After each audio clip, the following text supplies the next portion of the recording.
मंजूर सरपंच मी आदरणीय हरिभाऊ बागडे नाना असतील, आदरणीय दादा असतील, यांच्या मार्गदर्शनाखाली या भारतीय जनता पार्टीमध्ये मी काम करत आहे। आणि हे करत असताना आम्हाला इथे यांच्याकडून भरपूर शिकायला मिळालं। त्यांचं सदैव मार्गदर्शन आम्हाला लाभलं आणि एवढ्या उच्च पदावर गेल्यानंतर सुद्धा सामान्य जनतेशी त्यांची नाळ जुळलेली आहे। त्यांचे पाय अजूनही जमिनीवर आहेत आणि त्याच पद्धतीने पुढील वाटचाल करण्याचा आम्ही प्रयत्न करत आहोत। आम्ही साहेब आपल्या सगळ्यांचीच कार्यपद्धती बघितलेली आहे। मी आपल्याला सुद्धा बावनकुळे साहेब असतील, मान्य रवींद्रजी चव्हाण साहेब असतील, आपल्याला सुद्धा मी वारंवार भेटलेले आहे। मान्य सावे साहेबांचं सुद्धा आम्हाला मार्गदर्शन असतं आणि हे सगळं बघताना की आपण किती व्यस्त असताय आणि किती काळ आपण या जनतेच्या कार्यासाठी आपण देताय। आपण 15-15, 20-20 तास काम आपण करताय, हे सगळं बघून एक ऊर्जा आम्हाला मिळते। आज आपण बघितलं तर आपल्या या देशाचे लाडके पंतप्रधान मान्य नरेंद्रजी मोदी साहेब असतील, आपल्या या राज्याचे मुख्यमंत्री माननीय देवेंद्रजी फडणवीस साहेब असतील आणि त्यांनी घेतलेले धडाडीचे दररोजचे निर्णय असतील,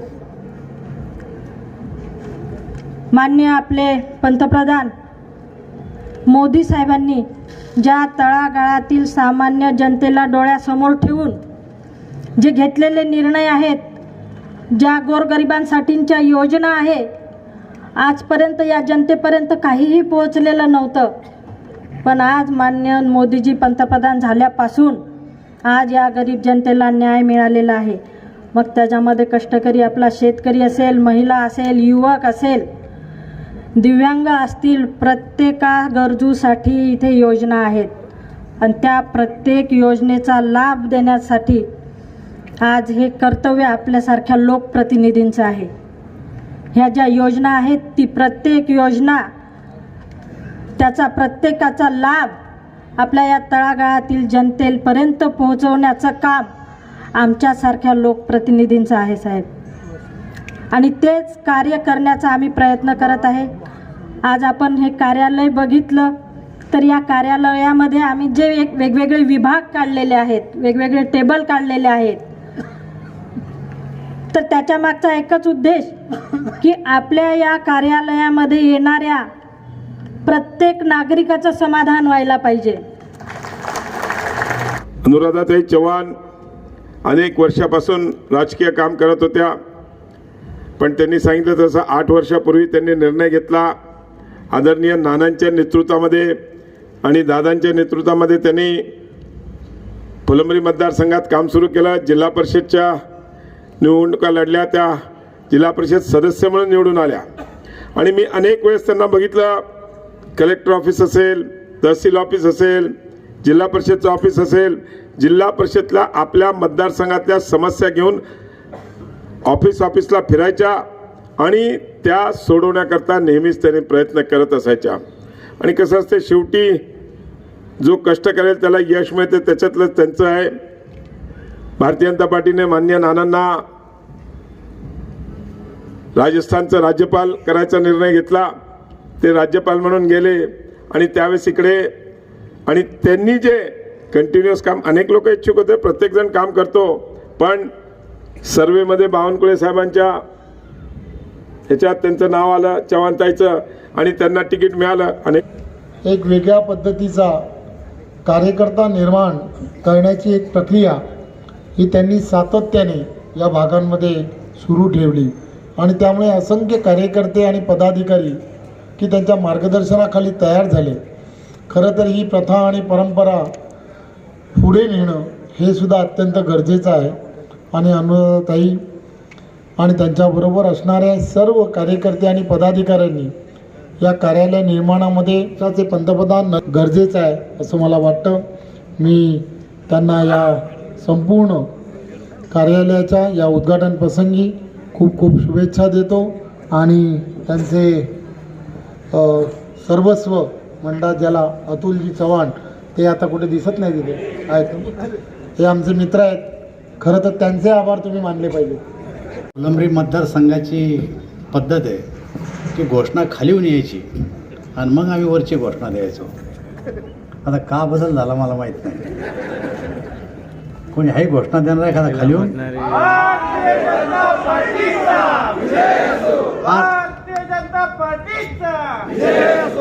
जेवायला वेळ आहे अजून, सगळेजण म्हणा. हां,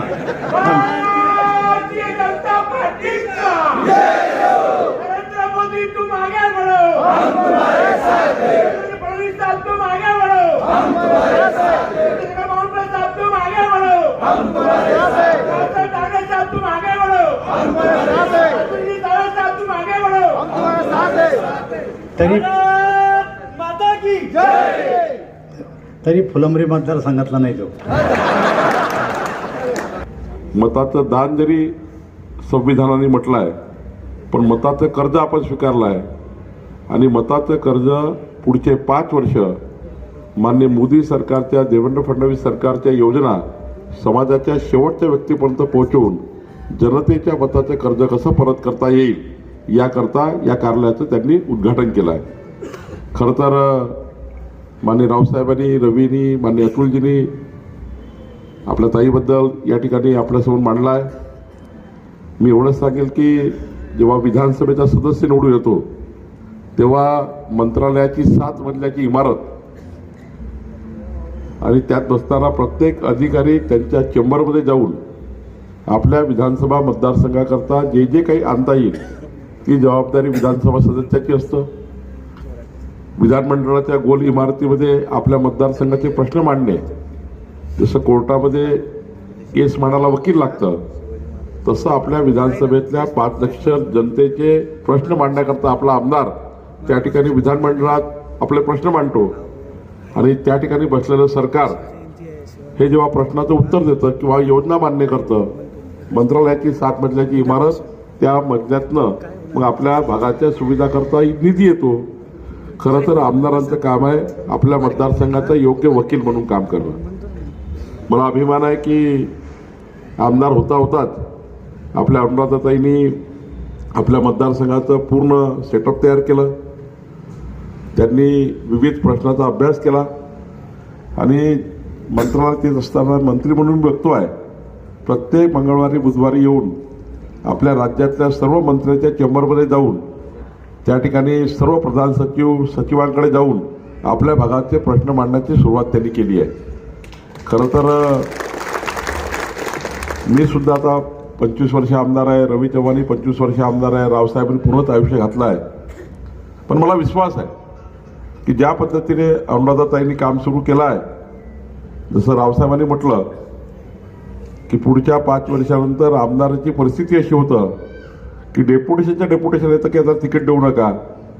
पण मी तुम्हाला दाव्याने सांगतो, ज्या पद्धतीचं काम अनुराधाताईंनी सुरू केलं आहे पुढच्या 5 वर्षांनी त्यांना तिकीट मागण्याची गरज पडणार नाही. आदरणीय दादा, माननीय मंत्री महोदय अतुलजी सावे साहेब, विक्रम पाटीलजी, त्याचबरोबर श्रीजी बोराळकर, नारायणजी कुचे, पांडेजी, सर्व सन्मान्य व्यासपीठ व सर्व समोर जमलेले बंधू भगिनी एवढ्या मोठ्या संख्येने उपस्थित आहात त्याबद्दल सर्वांचे आभार मानतो आणि वंदे मातरम नंतर हा कार्यक्रम संप्रासन करतो. सुजला सुफला मलयज शीतला सस्य श्यामला मातरम वंदे मातरम वंदे मातरम. शुभ्रज्योत्स्ना पुलकितयामिनी फुल्यकुसुमित द्रुमदल शोभिनी सुहासिनी सुमधुर भाषिणी सुखदां वरदां मातरं वन्दे